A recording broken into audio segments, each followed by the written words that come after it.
Мен Шашеналиева Гүлмира 64-жылкымын. Кочкор районунун Орток айылында жашайм. Ошол айылга келгениме быйыл 39-40 жыл болуп калды. Ошол жылдардан бери мектепте иштедим, 86-жылдардан бери.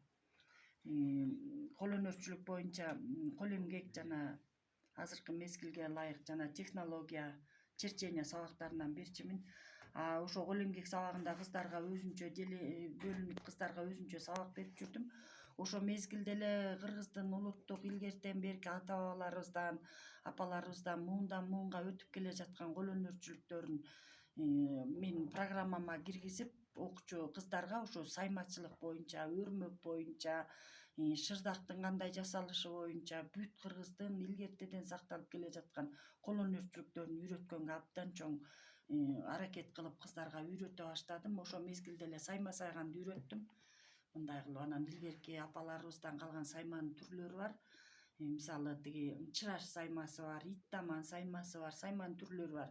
Ошо жалгыз гана ит таман саймасы менен чыраш менен саймасы менен түрлүү формада өзгөртүп, мондай гүлдөрдү, улуттук каада салтты колдонуп, мондай оюларды, илгерки саймалуу таштагы оюларды колдонуп кыздарга ушундай сайганды үйрөтө баштадым.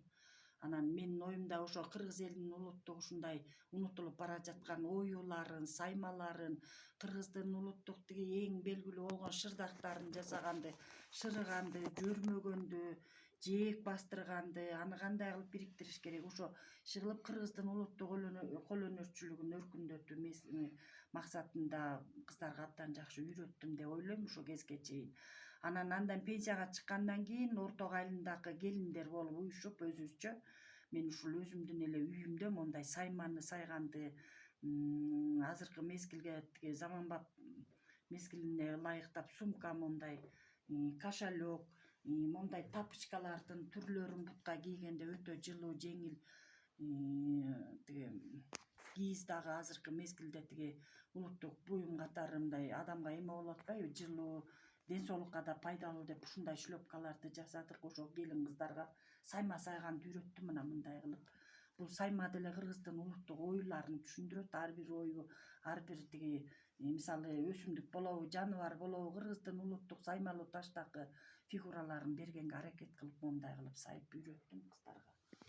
Кыргыздын кол өнөрчүлүгү боюнча деп буюмдарды, түрлүү эски унутулуп бара жаткан буюмдарды жасаганды үйрөндүк. Мисалы могу саймалуу тегерекче буюмдун жанагы чайнектин астына кое турган буюмду жасадык, сумкаларды жасадык.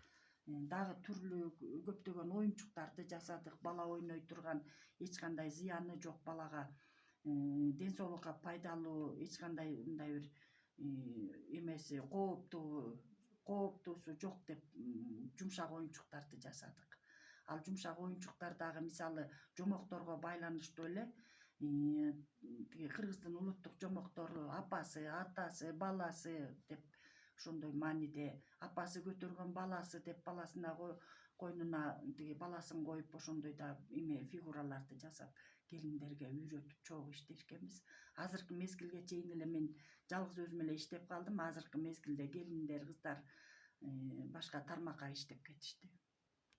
Менин оюм боюнча мисалы Кочкор райондун центри болобу же аймак кылып айылдардан 2-3 айылды бириктирип деле кандайдыр бир тиги ишкана болсо, бир уюм болсо ошону ачсак, анан бизге окшогон апалар кийинки жаш муундарга, жаш кыздарга, жаш келиндерге, үйүндө бош отурган балалуу келиндерге дегендей ошондой бир өзүнчө бир ишкана ачсак, анан салттуу кол өнөрчүлүк борборун ачсак, ошол жерде келин кыздар кыргыздын улуттук унутта калып бара жаткан буюмдарын кайра иштеп чыгарып, үйрөнүп, мисалы биз үйрөтсөк, андан кийинки келиндер, кыздар үйрөнсө, алар кийинки муундарга үйрөтсө, анан кыргыздын кол өнөрчүлүгү, унутта калып бара жаткан кол өнөрчүлүк кайра жанданып, иштетилип, кыргыздын жанагы уяң жүндөн жасалган буюмдары көп өркүндөп, өзүбүздүн турмуш тиричилигибизде колдоно турган кийимдерди,